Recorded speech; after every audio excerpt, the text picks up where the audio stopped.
What's up everybody and welcome back to my Predator review. Seriously, all the way up to Predator Badlands, man, I cannot wait for that one. It's easily one of my most anticipated movies of the entire year. You'll be getting my full Badlands review this Sunday, and right after that I'll be dropping a full ranking of all the Predator movies, and yes, this time I am including the AVP films. I know I already reviewed those when Alien Romulus came out, but those were my early YouTube days when I didn't really know how to give proper genuine reviews. So we're starting fresh, doing this the right way with a full rewatch and ranking. So let's talk Predator 2. Going in, my expectations were really high. I mean, how could they not be? The original Predator is not just a great movie, it's one of the greatest action films of all time. That movie defined a generation of sci-fi fans and solidified Arnold Schwarzenegger as a total legend. It was intense, original, and full of atmosphere. So naturally, I wanted Predator 2 to recapture some of that lightning in a bottle. While it doesn't quite hit the same legendary heights as the first film, Predator 2 is still a really underrated sequel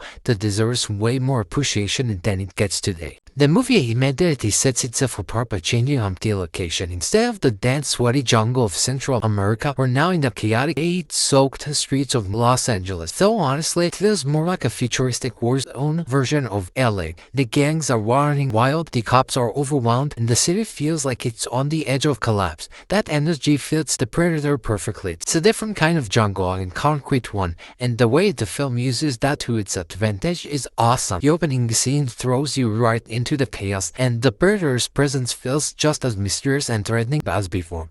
Now onto the positives, and there are a lot of them. The decision to move the Predator into an urban environment was genius. It could have easily felt like a lazy gimmick, but instead it feels natural and fitting. You can tell the filmmakers really thought about how the Predator would operate in a city, stalking through rooftops, attacking in subways, blending in with all the heat and noise around. It's a creative shift that gives the movie a whole new personality. The characters are really fun too. Danny Glover absolutely kills it as the main link. He's not the same kind of action hero as Arnold. Is older, more grounded, more human, but that's what makes him work so well. He's an underdog cop trying to make sense of this insanity, and his frustration feels real. The supporting cast is full of those over-the-top, loud, fun personalities that just scream late 80s cinema. They all add something to the chaos. The comedy and 80s cheese, honestly, it's perfect. There's just something so entertaining about how unapologetically big and loud this movie is. It's got that same pulpy energy as RoboCop or Lethal Weapon, and it totally fits the world. The practical effects are still fantastic. The Predator looks incredible. The invisibility cloaking still holds up,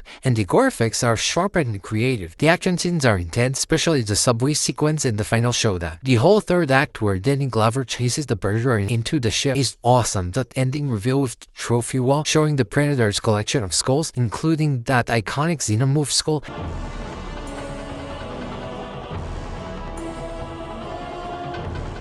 Hello there! Is one of the coolest franchise teases in movie history. It blew my mind the first time I saw it, and it still gives me chills.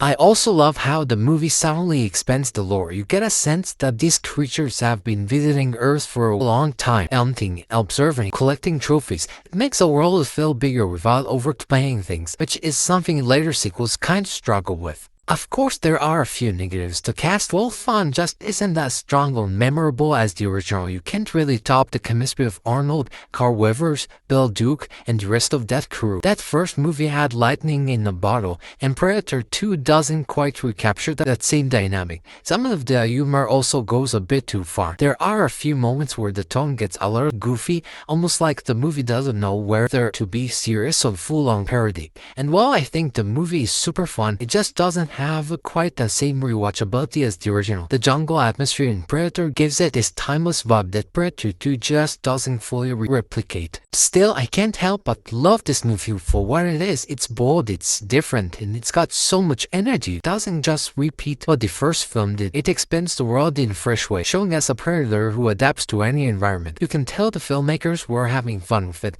and that fun translates into the screen. So overall, Predator 2 is a really solid, highly underrated sequel sequel that gives the franchise a bigger scope without losing what made it special in the first place. It's gritty, it's creative, and it's got that classic 80s edge that I'll always have a soft spot for. I'm giving Predator 2 a strong B, a movie that might not reach a masterpiece level, but absolutely earns its place in the series. Stay tuned, because next up I'll be reviewing Predators, and man, I have a lot of thoughts on that one. And don't forget, once Predator Badlands drops, I'll be ranking every movie in the series, including AVP and AVP Requiem. This franchise marathon has been a blast so far, and we're just getting started.